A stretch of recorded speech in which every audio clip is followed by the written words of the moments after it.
Bonjour et bienvenue dans cette 7e vidéo de la série sur la structure des entités consacrée à la méthode d'extraction liquide-liquide. L'objectif d'une extraction liquide-liquide est de faire passer une espèce chimique d'un solvant dans un autre.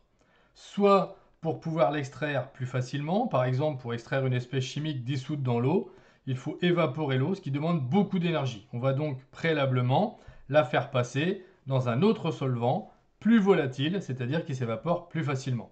On a ici l'image d'un évaporateur rotatif qui permet cette évaporation. Deuxième possibilité, on peut aussi vouloir séparer cette espèce par rapport à d'autres espèces chimiques.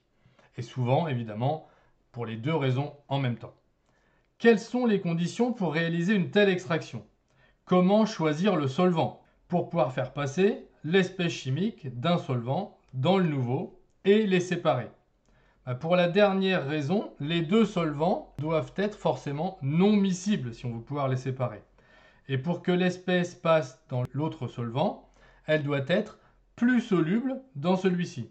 Alors si on a le choix entre plusieurs solvants, on peut se donner d'autres critères de choix et choisir le moins dangereux possible, que ce soit pour l'homme ou pour l'environnement, et évidemment, comme on l'a dit avant, le plus volatile possible, ce qui va diminuer l'énergie pour le faire évaporer. Quelle est la méthode utilisée pour réaliser une telle extraction? On va utiliser une ampoule à décanter, dont on peut voir le schéma ci-contre. Sur ce schéma, les carrés orange et les carrés bleus représentent des espèces chimiques différentes. Notre objectif ici va être d'extraire les carrés orange. On a donc choisi le solvant adéquat avec les critères de la diapo précédente. La position des solvants est arbitraire ici, le plus dense étant toujours en dessous. Ici, on a fait un choix étant que le solvant d'extraction est le moins dense. Pour mettre le nouveau solvant en contact avec l'espèce chimique à extraire, on va devoir agiter. Après agitation, les molécules de l'espèce à extraire sont passées dans le solvant extracteur. Regardons maintenant la manipulation en vidéo. Alors, on va vérifier que l'ampoule est bien fermée, on ferme le robinet. On va ensuite verser le mélange contenant la substance à extraire, plus une autre, d'où la couleur verte ici, dans l'ampoule à décanter. Puis, par-dessus ici, le solvant extracteur. Alors ici, il va rester au-dessus puisqu'il est moins dense que le mélange dans lequel est la substance au départ. Puis, on remet le bouchon.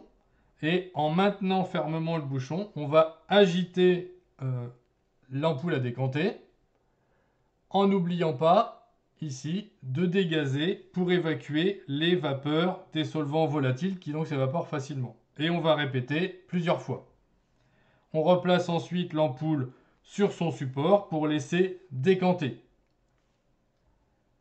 On voit bien le passage dans le solvant extracteur par le changement de couleur des deux solutions, des deux solvants.